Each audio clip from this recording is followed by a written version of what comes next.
Assalamualaikum warahmatullahi wabarakatuh.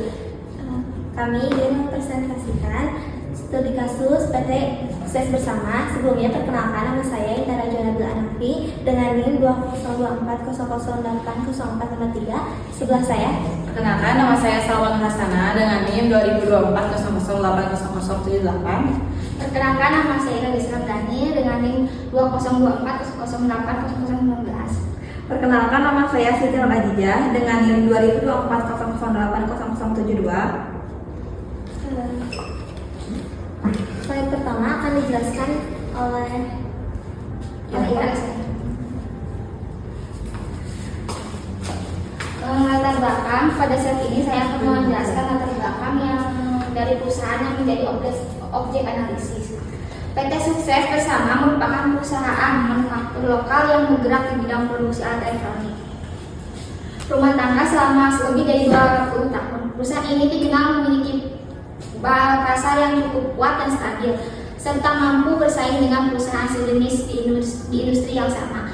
Namun, dalam kurun waktu 10 tahun terakhir, PT Sukses Bersama mengalami penurunan kinerja dan probabilitas yang cukup signifikan. Penurunan ini tidak hanya terlihat dari sisi keuangan, tetapi juga dari sisi efisiensi operasional dan daya saing perusahaan di pasar. Kondisi tersebut menunjukkan bahwa keunggulan kompetitif yang sebelumnya dimiliki oleh perusahaan tidak lagi mampu menjawab perubahan lingkungan bisnis yang semakin dinamis. Perusahaan tersebut meliputi perkembangan teknologi yang sangat cepat, meningkatkan persaingan industri, serta perubahan kebutuhan dan preferensi konsumen. Oleh karena itu, perusahaan perlu melakukan evaluasi secara menyeluruh terhadap strategi dan sistem manajemennya. Berdasarkan laporan tahunan terbaru, PT Sukses Bersama menghadapi beberapa permasalahan utama yang mempengaruhi kinerja perusahaan secara keseluruhan. Permasalahan ini pertama adalah penurunan produktivitas karyawan sebesar kurang lebih 15% dalam 3 tahun terakhir. Penurunan ini menunjukkan adanya masalah dalam pengelolaan sumber daya manusia, baik dari sisi motivasi, keterampilan maupun sistem kerja yang diterapkan. Permasalahan berikutnya adalah kualitas produk yang dihasilkan perusahaan sudah tidak lagi sepenuhnya sesuai dengan tren dan kebutuhan pasar. Hal ini menyebabkan tingkat kepuasan konsumen menurun dan berpotensi mengurangi loyalitas pelanggan. Selain itu, keterampilan karyawan juga dinilai belum mampu mengikuti perkembangan teknologi modern saat ini, menjadi tuntutan utama dalam industri manufaktur. Kondisi ini menghambat proses inovasi dan efisiensi produksi. Ketidaksesuaian internal organisasi. Selain permasalahan eksternal, PT Sukses Bersama juga menghadapi berbagai ketidaksesuaian dari sisi internal organisasi. Struktur organisasi perusahaan masih bersifat hierarkis dan kaku, sehingga memperlambat proses pengambilan keputusan dan mengurangi fleksibilitas organisasi dalam merespon perubahan. Komunikasi antar departemen juga belum berjalan secara efektif. Kurangnya koordinasi ini menyebabkan terjadinya kesalahan informasi, keterlambatan kerja, serta menurunnya efisiensi operasional. Gaya kepemimpinan yang diterapkan cenderung bersifat otoriter dan kurang memberikan ruang bagi karyawan untuk berinovasi dan menyampaikan ide. Akibatnya, tingkat partisipasi dan kreativitas karyawan menjadi rendah. Selain itu, sistem manajemen kinerja, produksi dan distribusi masih dilakukan secara manual dan belum memiliki standar yang jelas. Hal ini menghambat proses evaluasi kinerja serta menyulitkan perusahaan dan melakukan perbaikan dan peningkatan kinerja secara berkelanjutan.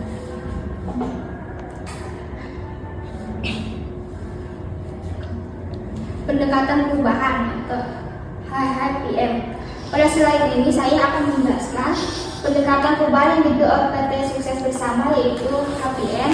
Pendekatan ini dipilih sebagai respon atas berbagai permasalahan yang sebelumnya telah diidentifikasi, baik dari sisi kinerja karyawan, kualitas produk maupun ketidaksesuaian strategi perusahaan terhadap perusahaan lingkungan bisnis.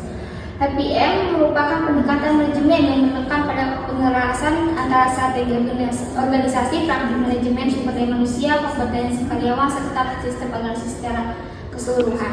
Tujuan utama dari pendekatan ini, manajemen puncak PT Sukses Bersama memandang bahwa manusia merupakan penggerak utama perubahan organisasi. Oleh karena itu, HPM dipilih karena berfokus pada pengembangan karyawan dan peningkatan keterampilan. lingkungan eksternal atau PESTEL. Pada saat ini saya akan membahas analisis lingkungan eksternal PT Sukses Bersama yang dilakukan menggunakan pendekatan PESTEL, yaitu politik, ekonomi, sosial, teknologi, lingkungan, dan hukum. Dari aspek politik dan hukum, perusahaan menghadapi berbagai regulasi yang semakin ketat, khususnya terkait standar produk elektronik dan perlindungan lingkungan. Hal ini menuntut perusahaan untuk lebih patuh terhadap peraturan dan meningkatkan kualitas serta keamanan produk. Dari sisi ekonomi, tingkat persaingan industri manufaktur elektronik secara tinggi disertai dengan meningkatnya biaya produksi. Kondisi ini memberikan tekanan dan perusahaan untuk meningkatkan efisiensi dan mengelola biaya secara lebih optimal.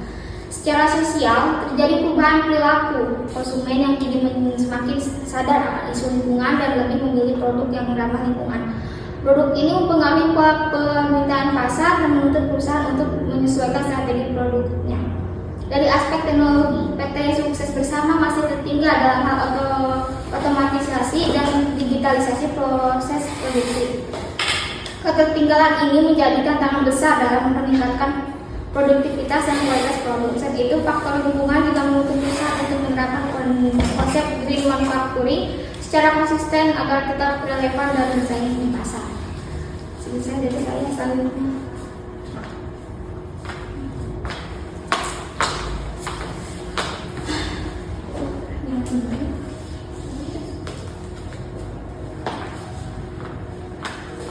Jadi ada analisis lingkungan internal 7S MC Kinsey. Di sini saya akan menjelaskan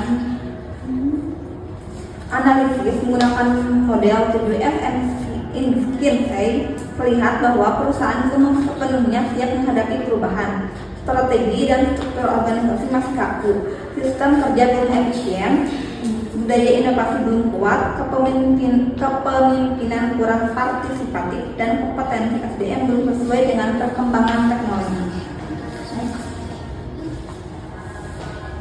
Terus ada ringkasan diagnosis internal dan eksternal. Dari hasil diagnosis internal dan eksternal ditemukan adanya ketidaksesuaian atau ketidakseimbangan antara tuntutan lingkungan eksternal dengan kondisi internal perusahaan.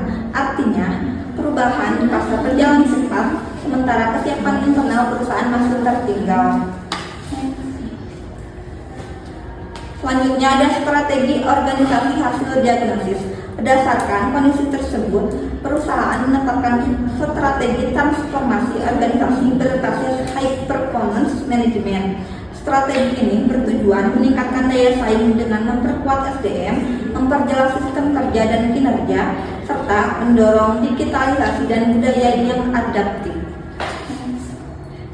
Terus ada praktik manajemen SDM atau people management.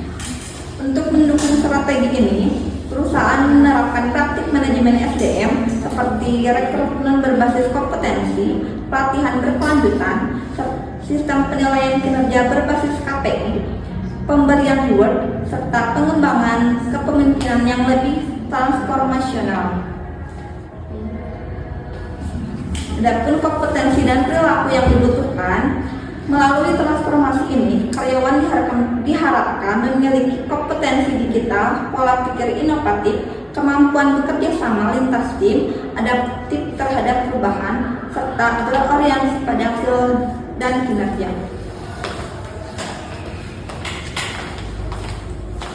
Selanjutnya saya akan menjelaskan tentang tabel matriks keselarasan eksternal. Tabel ini menunjukkan sejauh mana praktik people management selaras dengan kebutuhan dan tuntutan lingkungan eksternal perusahaan. Kolom pada matriks ini mempresentasikan kompetensi kunci organisasi, yaitu strategic thinking, adaptabilitas, kolaborasi, inovasi, konsistensi kerja, dan akuntabilitas. Nilai IPA 1 menunjukkan bahwa praktik SDM sangat mendukung kompetensi tersebut. Nilai 0 menunjukkan pengaruh netral, sedangkan nilai min 1 menunjukkan adanya ketidaksesuaian. Pertama, pengembangan. Kepemimpinan memiliki keselarasan positif dengan strategic thinking, adaptabilitas, konsistensi kinerja, dan akuntabilitas. Artinya, penguatan kepemimpinan berperan penting dalam menjaga arah strategi dan tanggung jawab organisasi. Kedua yaitu evaluasi kinerja atau evaluasi kinerja atau KPI mendukung konsistensi kinerja dan akuntabilitas, namun kurang mendukung kolaborasi. Hal ini menunjukkan sistem KPI masih berfokus pada hasil individu. Yang ketiga yaitu pemberdayaan karyawan. Pemberdayaan karyawan ini sangat mendukung strategic thinking, adaptabilitas, kolaborasi, dan inovasi. Ini menandakan bahwa otonomi karyawan mendorong kreativitas dan kemampuan organisasi beradaptasi. Yang keempat yaitu ada reward dan pengakuan berbasis kinerja. Yang keempat ini mendukung inovasi, konsistensi kinerja dan akuntabilitas, sehingga memotivasi karyawan untuk mencapai hasil yang optimal. Dan yang terakhir yaitu kelima, ada pembelajaran dan pembangunan berkelanjutan, menunjukkan bahwa praktik SDM perusahaan sudah cukup selaras dengan tuntutan eksternal, terutama dalam mendukung inovasi dan kinerja jangka panjang. Slide kedua yaitu ada matriks keselarasan internal. Slide ini menampilkan matriks keselarasan internal yang menjelaskan hubungan antar praktik SDM di dalam organisasi. Tujuannya adalah untuk melihat apakah setiap praktik saling mendukung atau justru saling bertentangan. Nilai +1 berarti kedua praktik saling memperkuat, 0 berarti netral, dan -1 menunjukkan adanya potensi konflik atau ketidaksinkronan. Penjelasan pertama yaitu kepemimpinan, memiliki hubungan positif dengan evaluasi kinerja, pemberdayaan, reward, serta pembelajaran. Ini menunjukkan bahwa kepemimpinan menjadi penggerak utama keberhasilan praktik SDM lainnya.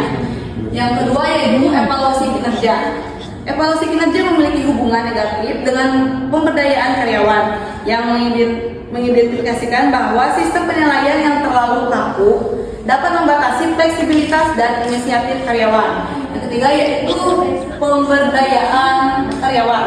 Pemberdayaan karyawan ini mendukung kepemimpinan dan pembelajaran, namun hubungannya netral terhadap reward, yang menunjukkan penghargaan belum sepenuhnya berbasis kontribusi pemberdayaan. Yang keempat yaitu reward and pengakuan,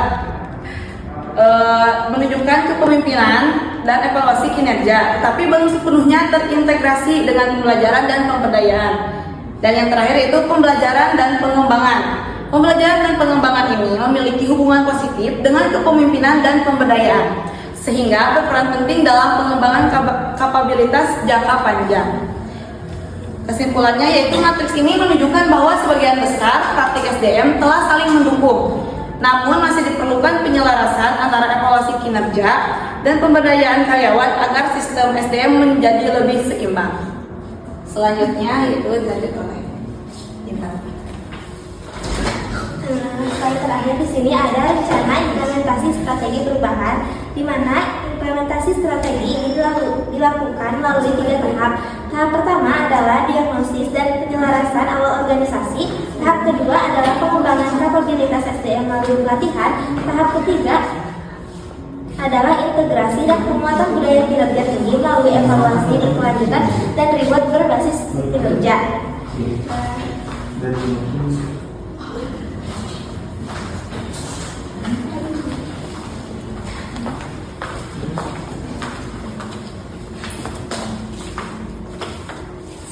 Sekian dari kelompok kami. Assalamualaikum Assalamualaikum warahmatullahi wabarakatuh.